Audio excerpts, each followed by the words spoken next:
evening. I'm Derek Fildebrandt, publisher of the Western Standard. You're watching The Pipeline. Today is January 11th, 2023. Thank you very much for joining me today. I'm here, as usual, with the Western Standard's opinion editor, Nigel Hannaford. How are you, Nigel? I'm good. How are you? So far, so good? I was going to say piss and vinegar, but maybe not quite piss and vinegar today. We'll see by the end of the show. I'll get work. Let's take a vote on it. Yeah. And also joined by the Western Standard senior Alberta columnist, Cory Morgan. Cory, always piss and vinegar with you. Oh, nothing but. You had a good show today, eh? It was. I got some good rants out. Good. Right on. Okay, well, we got some good topics to go through today. The federal government's gun grab is now slated to begin with a pilot project in Prince Edward Island. They're targeting gun owners, the law-abiding gun owners at least, on the poor island, because they just don't have as many guns per capita and they're small. And the idea is to test out the government's gun theft program there, learn some lessons, use it as a pilot program, and then roll it out across the country. I'm sure the RCP are really looking forward to knocking on doors of these criminal hunters in Alberta. We're also going to talk about Justin Trudeau's announcement of the just transition, starting to lay things out. This has been coming for some time, but the just transition, if you're in one of these evil jobs in oil and gas or anything that extracts anything out of the ground like this, your job is slated to be eliminated by fiat, by the federal government. But don't worry, you can get a job putting up some solar panels. So we'll be talking about the just transition. Also, one NDP candidate here in Alberta says Danielle Smith has no mandate. In fact, Rachel Notley's been saying that, whatnot, on a variety of issues. The NDP have been saying it. Does the Premier of Alberta have no mandate? I don't know. We're actually going to talk about it. Might be a case to be made. There's been no election yet. We'll see. Before we get in, though, I want to thank my favorite sponsor, the Canadian Shooting Sports Association. Very relevant, having the CSSA sponsoring today's show, talking about the federal gun grab starting in Prince Edward Island. I've been a member of the Canadian Shooting Sports Association for more than a decade because I trust them with my membership dues to protect my rights as a law-abiding or otherwise law-abiding firearms owner in Canada from confiscations and restrictions by the federal government. The CSSA is doing the work that is necessary to make sure that Canadians are as well informed as they possibly can be about what is reasonable for controlling firearms in the country, standing athwart efforts by the federal government to seize all of your guns. If you're not yet a member of the Canadian Shooting Sports Association, you should be. Go to cssa-cila.org or just do what I do and Google them. Sign up, become a member today. It's worth absolutely every penny. Okay, so excellent segue into our first topic, the gun grab starting in Prince Edward Island. So this goes way back, about 2.5 years ago. Federal government introduced, didn't do it by bill, but they did it by what's called an order in council. That's essentially a cabinet decree. So no vote in the House of Commons, just the cabinet decides this. They were to ban 1,500 different firearms. Now, not as bad as that sounds because they were banning a bunch of things that have always been illegal in Canada. They had some rocket anti-aircraft missiles in there. They had some German Panzerfaust anti-tank guns. They had some very interesting things that I was very saddened to learn were made illegal, because if I knew that I could buy a Panzerfaust or Russian anti-tank missiles, anti-aircraft missiles, I'd have totally gone in on them. I hadn't seen them around the Calgary Gun Show when it comes to town. But it began there. Now there's a bill before Parliament right now where they're going to expand upon that list. That's kind of the latest controversy with it, where they're expanding what is assault-style firearms to include very basic, simple hunting rifles if they just happen to be semi-automatic with a detachable magazine. So this is all now starting to get real. This is not based on the bill. This is based on the order in council. Federal government, through the RCMP, say that they're going to pilot this. So here's their reasons. Islanders own few guns and represent a, quote, low-risk assessment before the RCMP expand the program nationwide. That was first broken by Blacklock's reporter, which we contract doing a lot of our work on Parliament Hill. They say Prince Edward Island will be used as a pilot and will be the first point of collection. That's the term they use, collection. They don't say theft. Collection, based on the small number of firearms set in August 31st transition book for the Minister of Public Works. As a result of lessons learned, gaps analysis and risk assessment would inform the second phase of national rollout. Now, phase 2 of the national rollout is planned for spring of 2023. Once IT case management system is in place, said the memo, the department acknowledged, quote, very limited interest from the industry in supporting the, quote, buyback program proposed 3 years ago. Now, I refuse to call it a buyback because back implies the federal government had it to begin with. Second, it implies the federal government is buying something. They're stealing something and handing money to someone that they have determined. We'll start with you, Nigel. You seem to have something to say. Do you think it makes sense for them starting in Prince Edward Island to kind of pilot this before they get to maybe a more troublesome area like Alberta? Right up until the moment that they describe Prince Edward Islanders as low risk. What is that? If you're from PEI, if you live there, and they say, oh, they're just low risk. Wait a minute. Maybe I'm not such a low risk as you think. Like maybe the buyback will get some pushback there that we didn't anticipate. I could be wrong. We have to read into what they mean by low risk. But Yeah. I would guess that low risk means it's less likely there. It's a different culture. It's less likely that people are going to refuse entry of police into houses to confiscate their property. It's less likely that someone will physically resist arrest. I mean, there might have those issues out there, but I would imagine culturally, Prince Edward Island's different than Alberta. It's, guns are not as deeply ingrained as a part of the culture there. So perhaps that's what they mean by lower risk, that the police are just going to have less guff from trying to steal people's property. I would imagine that's what they thought, yes.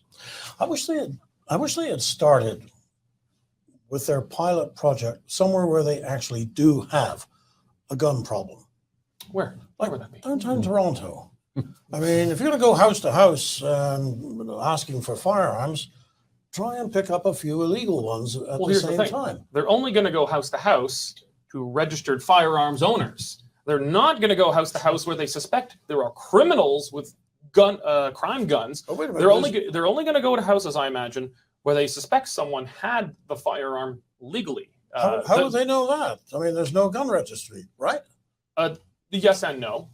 There's kind of two ways they can do this. One is if they had a restricted firearm to begin with, and that restricted firearm was then made prohibited. So if you have a handgun, AR-15, something like that, those were registered. If you have handguns, you have restricted long guns like AR-15, etc., or now the Ruger Mini. It's a friggin' hunting rifle. I don't know why, but you had to have them. Ruger Mini wasn't actually restricted, but you had an AR-15, you had a pistol. They were registered. The government knows, at least at some point, that you had it. And so they'll know you. So those will probably be the very first places to target. The second places to target will be people who might not have restricted guns, but they have non-restricted guns. So they don't know what the guns are, but they know you have a license for them. So they'll probably just go to licensed houses. I'll bet you dollars to donuts. The only places they're not going are houses with people who do not have a license, who have not registered their guns and use their guns for nefarious purposes. They're not getting a knock from the RCMP on the door. I return you to my basic point. Start in Toronto. You never know what you might find. Corey, what do you think they're starting with the gun grab in PEI, not downtown Toronto or Alberta? Yeah, well, Toronto would indeed be dangerous, and because then you will encounter. But none of the guns they're looking for. The real criminals are there. Very few of the guns they're actually looking for are in the places with. Yeah, it's ridiculous. But I mean, you know what? Maybe that we'll see that on the ground and see the failure of this whole initiative in action. I looked it up. PEI has 6,444 people with PALs, which is a firearms license. Mm-hmm. Doesn't even mean necessarily they own even a non-restricted firearm. I mean, you can get the license. It doesn't mean you have a firearm. Yeah. So are they going to go to 6,400 doors and ask, do you now have firearms that weren't on the restricted list, but now have been illegalized due to the arbitrary changes in the laws? Mm-hmm. And I suspect of those 6,400 people, even if the culture is different over there, most of them are going to say no. Somebody comes to my door and asks what I've got in my house, I'll say, come back with a warrant, because it's none of your business. Well, what they're going to tell you, though, is because under the Firearms Act, police do not need a warrant to enter your home if it's a firearms inspection. They can knock, and you legally have to grant them entry. Now, I'd still recommend people refuse entry to police into your home without a warrant. There's only two legitimate reasons for police to enter a house. One is they have a warrant approved by a judge, or two, they meet the legal definition of they have reasonable grounds to believe people are in imminent danger or a crime is underway. That's it. Not just, hey, we vaguely think you might have something that Justin Trudeau doesn't think you should have.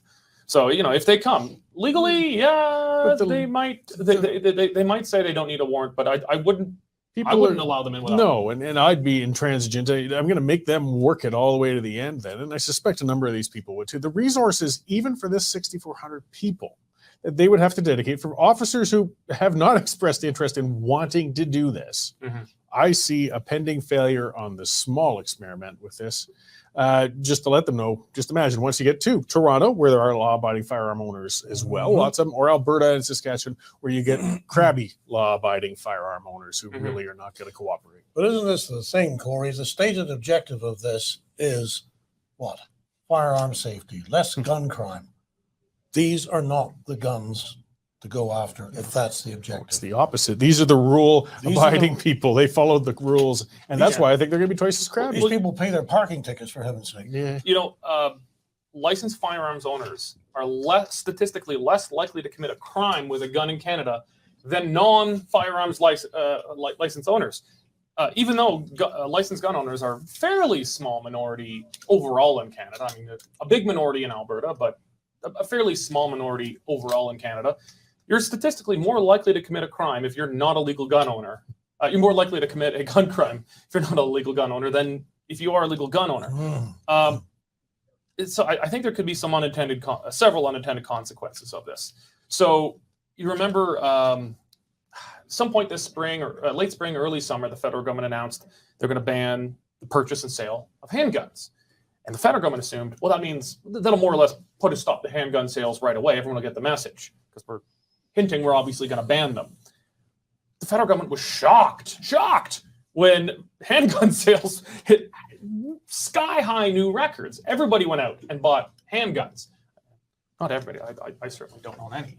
I don't own any handguns if you're watching RCMP. But so that was the unintended consequence of it. It fueled gun sales. Now, if they start, because they're piloting on the opposite end of the country and in a small little area, this is going to start raising a lot of attention of gun owners in the rest of the country, maybe who haven't been paying as much attention, and we're going to start seeing what happens. I have a feeling this is going to make it even more difficult for them to go house to house and seize people's firearms if they're piloting at Prince Edward Island first. We're going to see what happens there and the likely shit show that ensues. So by the time they get around to, say, Saskatchewan, Alberta, Manitoba, BC, Ontario, I have a feeling that a lot of people have just had boating accidents. The cops come to their door and say, I don't. It's the bottom of the lake. I don't know what happened, officer. Geez. So by the time they get around to the rest of the country, everyone's been well warned. We've known they're doing this for some time, but they asked people to hand in the guns. Almost zero guns were handed in from this. But now they're going to get more active in enforcement. So people have held on to the guns so far. But once they start actively trying to confiscate and steal from people, I have a feeling a lot of guns are just going to have boating accidents. Do you think this is going to have... are there any other unintended consequences either of you think are going to come from piloting this in PEI? Yeah, well, obviously, if it looks like it's going well in PEI from the federal point of view, people are going to take notice and they are going to take whatever avoidance action they think they can get away with. I mean, it's the best thing that we've got going for us here in Alberta and in Saskatchewan, though, is two provincial governments that are very ready to say no to this and make as little accommodation to the RCMP as they themselves can get away with. So that's where I want to go with this now. Yeah, is Alberta and Saskatchewan, mm-hmm. both governments, the Smith government, the Moe government, respectively, have said we will not comply. Saskatchewan passed, mm-hmm. I think, called the Saskatchewan Firearms Act. It's a little complicated, but essentially it puts up this is the only time I've ever liked bureaucracy. They put up this intentionally hugely bureaucratic piece of legislation that just makes it very, very, very difficult for the RCMP to practically seize people's firearms and still follow provincial law. In Alberta, they've just said, we're not enforcing it. The RCMP and prosecutors have other priorities. Go to you, Cory. How effective do you think that'll be, though? Because the federal law of the land is still going to say you're not allowed to have this property. You have to hand it in to the government. How effective do you think this can really be as a tool, since we don't have our own provincial police forces in Alberta and Saskatchewan? I think it'll still be fairly effective because they don't. It gives them an out not to bother with it. I think some of the seizures or charges you might see happening would be coincidental. You know, if there was another crime that had happened, they're searching a household, now they found that this person's non-compliant, they'll add that to the charges and they'll do it. But to the point of dedicating the resources to try to go house to house to the tens of thousands of homes in Alberta, hundreds of thousands of homes that may potentially, it's logistically impossible. And I mean, with the unintended consequences you spoke of as well, law-abiding firearm owners are using the firearms safe for a good, secure location. Well, how many now are going to move them somewhere else because they feel that'd be where it'd be targeted? Now you've got a firearm that moves into an unsafe stored location because it's hidden. They're going to make things worse. Well, let's talk about the reaction, or perhaps lack of reaction, from the Alberta NDP on this. This is a big issue, but correct me if I'm right, Nigel, but I haven't heard a peep from the Alberta NDP about this, other than that they say there shouldn't be an Alberta provincial police force. That Alberta should not control its own policing, and Alberta should be controlled from Ottawa. Has the NDP spoken up about this at all that you've seen? Not that I have seen. And, it stands to reason that they wouldn't. First of all, it's not a vote winner in Alberta, so nobody is. Well, not among their pool of voters, I'd say. Well, certainly they're not going to enlarge their pool by making a strong case for supporting the government in its efforts to collect. I see what you're saying. Yeah. That's not gonna help them. The other thing is, don't forget who runs the provincial NDP. It's not Rachel Notley, it's Jagmeet Singh. Jagmeet Singh is in lockstep with Trudeau on this as part of the deal that they have between them to maintain the federal government's time in office. So it sort of stands to reason that the NDP would not be taking a strong pro-Alberta, pro-gun owner position on this, because that's not what their federal party is saying. In fact, quite the reverse. Well, okay, so I know Cory's done quite a bit on this before. How the federal provincial NDP are actually one organization within their constitution. It's the only federated party in Canada, whereas conservatives, liberals, etc., they might be allied parties between federal and provincial levels, but they are quite separate. They are connected, but I wouldn't say this is necessarily just because Jagmeet Singh favors this. I think Rachel Notley and the NDP favor this. Within their voter universe, I mean, if you were a gun owner in Canada or the United States, the chances of you voting for a left-wing party are now statistically nil. There are very, very few, at least legal gun owners who vote for left-wing parties anymore. It's now become a very partisan issue. If you own a gun, you almost universally don't vote or vote for right-leaning parties. So I think it's just that there's not a lot of votes for the NDP to pick up by doing this. They alienate their hardcore, more progressive left urban base by doing this. Cory, do you think there's any point in the NDP standing up opposing this, or are they just gonna? They're doing what's most politically expedient for them is just staying silent on it, because their own base does want to see a gun grab, and as Nigel said, they are running contrary to where Jagmeet has been outspoken on it.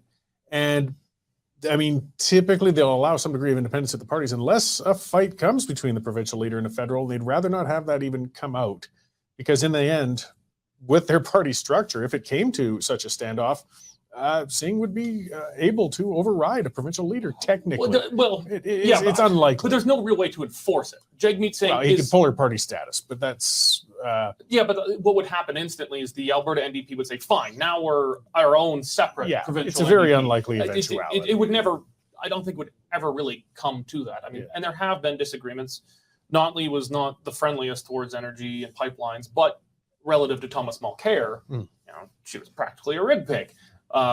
So, there has been daylight on some issues. There's not really an enforcement mechanism. It is a very bizarre and I think unhealthy thing to have federated political parties like the NDP, where it really is one, and by supporting one, you're obliged to support another. I've often split my votes federally and provincially. I voted Wild Rose provincially and at least sometimes Conservative federally, or I voted provincially Conservative and I voted federally Libertarian or PPC. But whereas with the NDP, your money goes to both. It's bizarre stuff. Okay, well, let's move on to Justin's transition. That's right, Justin is transitioning the oil and gas workers into new green, eco-friendly jobs. So the federal government, Justin Trudeau's been talking about this for some time, using the term just transition, that yes, I'm sorry, we're going to have to eliminate your industry. We're going to have to eliminate these high-paying, mortgage-paying jobs that, some of which you have to be highly educated for, some of which are just kind of the only way for a lot of blue-collar people to make their way up in the world. We're sorry, we're going to have to eliminate these jobs, but we're going to provide new jobs in their place. We saw this with coal in Alberta. The Alberta NDP did kind of a just transition thing in their eyes, at least. Eliminated the coal jobs and offered people jobs, screwing in eco-friendly light bulbs and putting up solar panels or something to that effect. Trudeau is now saying, this is where we're going federally.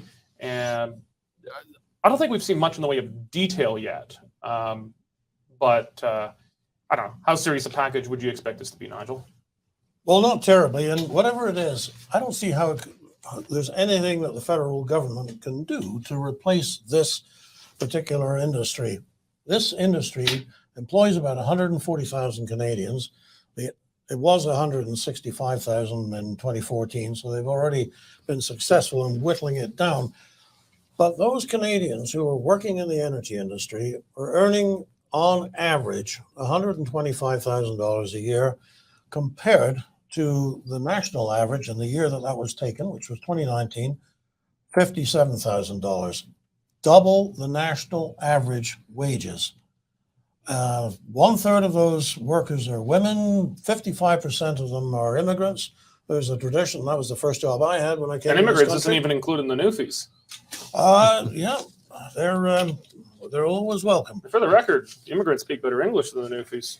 Sorry, Arthur. Yeah, Arthur's I should say more intelligible English. So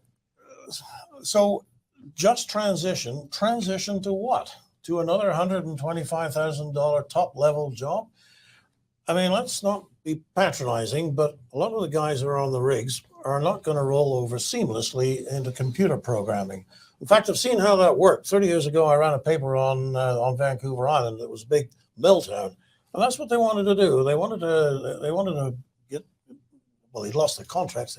They had no option, and so there was this transition from being a forestry worker to what? And they decided computers. And so right by my office, there was another office where these guys with a grade 8, grade 9 education, who'd come out of school early, gone into the forestry industry, made big money, and now they were being shown how to use a 386. It didn't go well.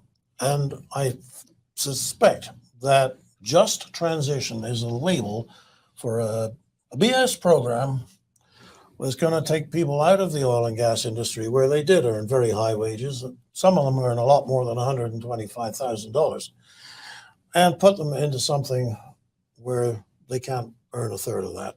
I mean, let's face it, putting in solar panels and working on windmills, these are not jobs where you make that kind of money. So I think the whole thing is a hoax, or put it this way, it's a public relations exercise to put the best possible face on something that is going to be deeply wounding to a hell of a lot of people, and not only in Alberta. This is right across the country. Our industry here in Alberta affects something like 168,000 jobs in BC, Ontario, Quebec, Atlantic Canada, people who earn something from the Alberta and Saskatchewan's energy industries. It's like about $30 billion that's earned here that's spread out across the country. So this is huge. Cory, you've got quite a bit of history in the patch. I think you were a landman? Surveyor. Surveyor. 20 years, yeah. Surveyor, like you've worked in the patch. I don't think did you ever work the rigs themselves? No. I was an advanced man. Yeah. Okay, but you've spent a lot of time in the industry. I remember a speech from Rex Murphy once. He came to Calgary, and it was just, he could make drilling for oil emotional. I mean, he's the poet laureate of Alberta, and he's a newfie. And so many of our greatest Albertans are newfies, but he talked about how this was the greatest welfare program in the history of Canada. You had, provided a place where young, unemployed or underemployed young men and women could come from Newfoundland or rural Alberta. People could come with high school or sometimes even less education. Oil patch is not just that. There's a lot of really highly educated people. There's engineers and all sorts of crazy stuff. But you can work the rigs with not a lot of background. You can come from poor families, poor backgrounds. And this was the greatest place by far for opportunity, unless you got lucky with a business or something. Is there any way that Trudeau could structure this program to provide anything comparable? If money's not an object, is there any way? Like if Trudeau just opens up the checkbook, is there any way to structure something that can provide anything comparable to you? No, and there's no industry growing like that. People talk about tech. Well, look at it. Look at all the layoffs. Shopify's laying off. Amazon's laying off. Twitter's laying off. It's not a growth industry. And the presumption of this whole just transition is that this industry is in decline. But that is contrary to what's happening everywhere else in the world. Petrochemical production demand is projected to go up for decades. And we have it here. We should be increasing. In fact, there is a labor shortage in the field right now. So it's ludicrous when we're sitting in this situation to say we want to transition people out of this and you don't have somewhere to send them to. And as you said, it's a broad industry. I mean, we always think of the rigs and the guys working there, but there is a whole lot more to it. Everything from the campies cleaning the rooms and the cooks to truckers to production accountants in the city. And these are all, again, major roles that are paying very well that we need. And there's no easy place to transition them to. As Nigel said, it is a farce, but pursuing this farce can do a lot of damage. And the thing that worries me is that if the markets are left alone, it'll continue to grow out there and there will be no need to transition, at least for a few decades. Is the government anticipating interfering in that market, thus causing the need for the transition? Well, I think that's the whole point. And I suspect they actively are. Yes, and that's where the real fear comes in. Well, they already are. I mean, I suppose they could go further. No They pipelines, could go further. no Yes. tankers, ragging pipelines to death. With They haven't regulations. flipped up the switch, but they've just turned down the power supply And very they can get intentionally. worse. I mean, there's always room to get worse. Okay, well, let's switch it up. We started all the way out east, that we kind of worked towards just transition for the broader West, but let's now finish it with Alberta. Does Danielle Smith have a mandate? The nominated NDP candidate in Red Deer, North Alberta, if I'm getting her name right, Jaylene Tweedle, says that Danielle Smith has no mandate to govern Alberta. But we've also seen this from the NDP all over, including Rachel Notley back in November, said that Danielle Smith has no right to act on some of these policies, like an Alberta pension plan as opposed to the Canadian pension plan, Alberta Provincial Police Force, Sovereignty Act. I don't know. These might be good things, but I think it actually raises an interesting point. Danielle Smith has not had a general election. She has not faced the voters at large. So the UCP has a mandate broadly to govern, maybe not for some of these individual policy items, but broadly to govern. But Danielle Smith was not elected in the last election. She has a mandate from United Conservative Party members, but not Albertans at large. We'll start with you, Cory. Do you think the NDP has a point in saying Danielle Smith doesn't have a mandate to do these things Well, yet. it's kind of where you are. It's yes and no. I mean, it's unreasonable when they were first coming out. Call an election. Call an election. Call an election. When you've been elected the leader, you don't have a mandate. Look, that's not how our system works. And we know That's what Jim Prentice did. He says, "Oh, I need a mandate." Now, Yeah. he didn't say that until he was high in the polls and Wildrose he thought was destroyed. But Yeah, well, speaking of NDP silence, EB is out in BC. He didn't even have to defeat a single person in the leadership race to become premier as an NDP premier. And I don't hear Notley saying, David, you should call an election over there. So their standard as usual is double, if not triple, when it comes to things.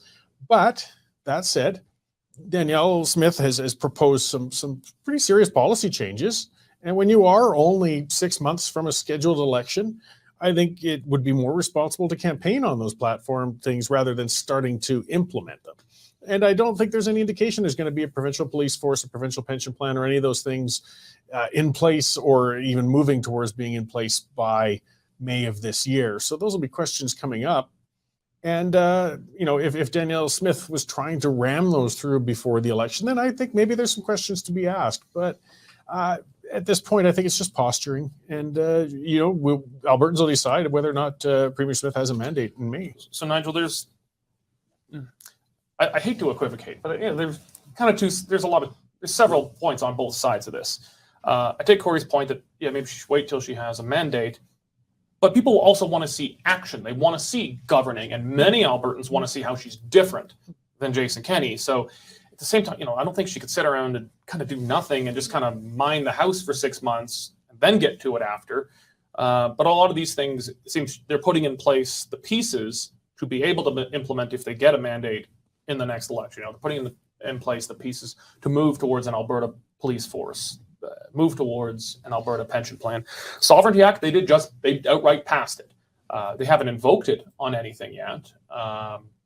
But the Sovereignty Act doesn't affect you on a daily basis the way, say, Canada Pension Plan or police will. It's just sort of there. And a future government can repeal it with a simple bill in the legislature. Do you think the NDP has got a point here that she doesn't have a mandate and she should either call an election or not really do all that much until the next election? So if the NDP did have a point, then they would have to be ruled by their own narrow strictures here. And I don't recall the NDP being in any way restrained by a lack of a mandate. Surely you wouldn't imply that politicians could be inconsistent. I certainly would. And I think that the NDP, nobody asked, just to take one, nobody asked to have their children educated to wonder whether they were boys or girls. And that all got started off with the NDP and carbon tax. They never mentioned a single word about it in the 2015 election. So let's not get too hung up on the NDP making a pious face and saying, well, she has no mandate. I'll tell you what, Danielle Smith, Premier of Alberta, has paid the most attention to healthcare reform, to the Sovereignty Act, and to relieving the distress of a rising inflation in the economy. Just have the details of that one. You always have a mandate. It doesn't matter who you are or how long you've been premier. You always have a mandate to relieve the distress of ordinary Albertans who are going to benefit from that program of tax relief. That's number one. You don't need to fight an election to know that as premier, that's your job. Number two, you always have, if you are premier, however you got there, you always have a mandate to make healthcare work better. You don't need to go to an election to say, this is what we need to do, and here's how we're going to do it. She can be judged at the election if it doesn't go well, but she certainly has a mandate to make improvements if she can see how to do it. And then the third thing, you want a mandate for the Sovereignty Act? Look, Jason Kenney won his position on the basis of taking it to Ottawa. And he lost his position. I think we're all agreed around this table anyway. He lost his position when he didn't adequately take the fight to Ottawa. Yeah. So, does the UCP government have a mandate to take a tough line with Ottawa? Yes, it does. Mm-hmm. Has Danielle Smith been consistent with that? Yes, she has so far. We'll see how it goes. But I would say that she has not stepped outside the narrow lanes in which the NDP would like to confine her. There's also, I don't think the NDP are responsible for this, but I don't think most people understand how our system of government works. people act like they're electing a premier. You know, if you know, the NDP says, well, you were never elected premier. Your members made you a party leader.